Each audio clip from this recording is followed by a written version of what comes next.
39 Hotel, Roger, extend left downwind over the highway. You're going to be following Cessna, approaching about a 2-mile final. Roger, we'll extend to the 405 for that left downwind. 39 Hotel. All right, so you ask my wife, what airport do I dream about going back to? Wait, okay. While I was writing this, I literally stopped and I looked over at her and asked her, if someone asked you what airport I would go back to, what would it be?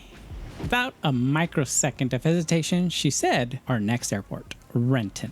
But she continued asking rhetorical questions like, where's my favorite airport to plane spot? Renton. What airport has one of my favorite approaches? Renton.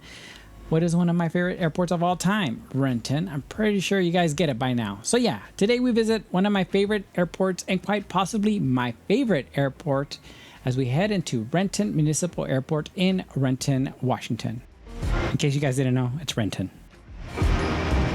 So I had never heard of Renton before planning to come here. Initially, the stop was going to be at SeaTac, but when I read comments on Proflight, I think, they suggested Renton as it was much more GA friendly. Now don't get me wrong, friendly or not, we will be flying into SeaTac on our next time up there. But man, am I so glad we landed here. Aero 39 Hotel, traffic is short final now. You are number 2, runway 16, clear to land. Got that traffic inside, 16 clear to land, 39er Hotel. As soon as you land at pretty much any major airport in the Seattle area, you can't turn without seeing a Boeing building, and it's no different here. There's a Boeing plant adjacent to the airport that has manufactured airplanes such as the B-29 Superfortress during World War II to the controversial 737 MAX. Unfortunately, during our visit, a lot of the workers were on strike, so there was little to no movement at the plant. So yeah, another reason to fly back up. The body of water in front of us is Lake Washington, which surrounds Mercer Island, which is mostly housing, but they have at least one public park that has a dock, which we highly recommend visiting. It looks right out to the airport, so you get to see approach traffic that includes seaplanes, which we rarely get to see.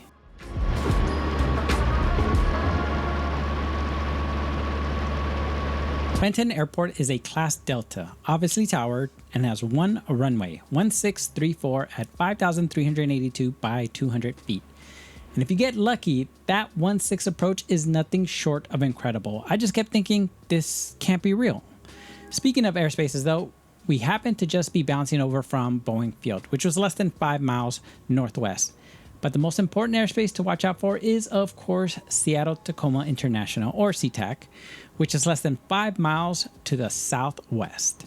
There was so much overlap that anytime I come into an airspace like this, I'll just file an IFR flight plan and let ATC tell me what they want me to do. But since we were a quick hop from Boeing Field, I kept it VFR.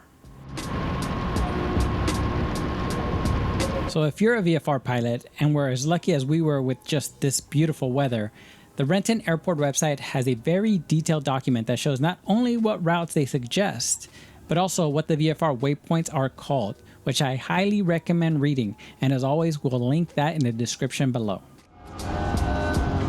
And again, this is the PNW, Pacific Northwest, and the weather can change fast.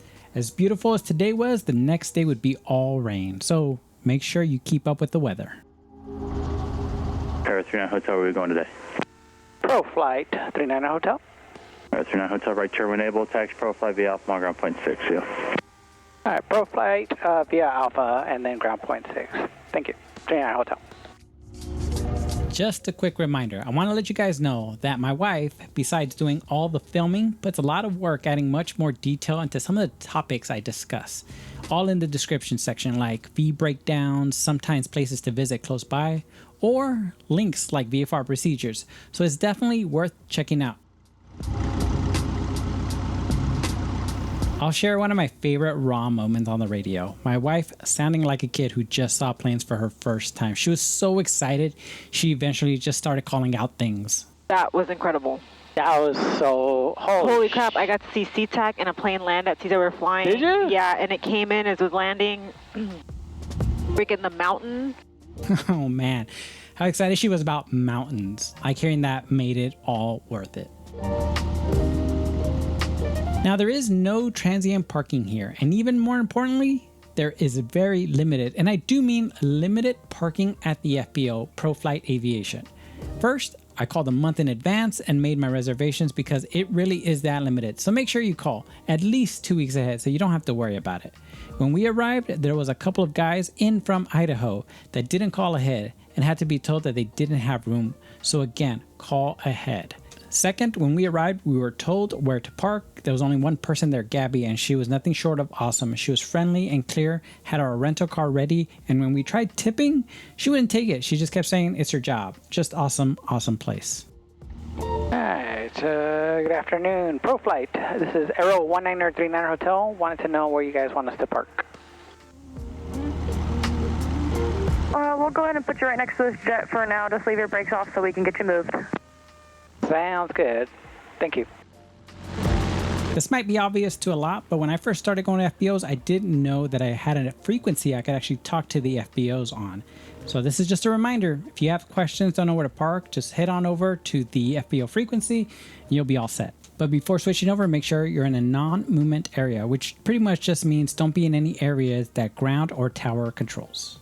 A couple of final notes. The FBO does not have a dedicated website, so phone is the best way to contact them. And there is self-service fuel, but it's at Rainier Flight Services, and according to ForFlight, they are closing January 31st of 2025. And we don't know what that means for the self-service pump.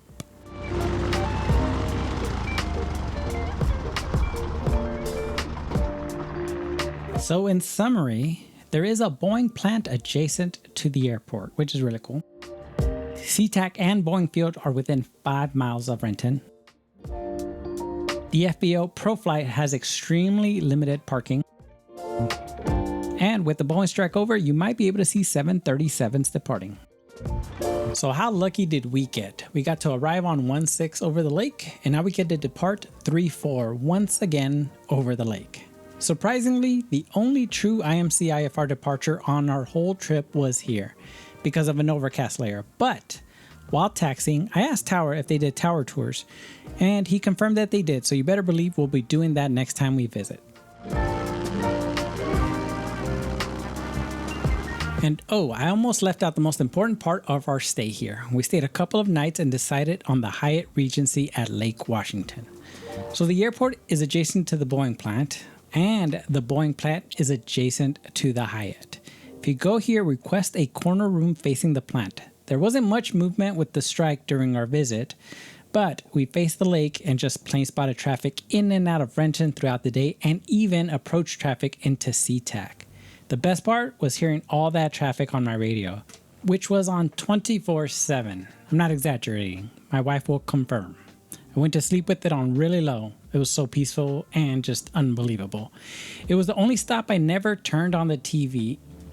That's a lie. I think I turned it on for a total of 2 minutes the first night, but after that, we just enjoyed the view out the window. You'll definitely also see commercial pilots staying here. And even though the airport doesn't have food on site, this hotel has an amazing restaurant with an extremely professional and courteous staff, and I can't recommend staying here enough.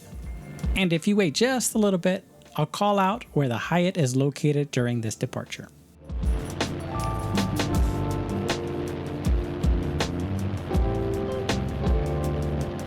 So those two sets of buildings are the Boeing plants, and just to the left, it's just appearing now, is the Hyatt Regency Hotel.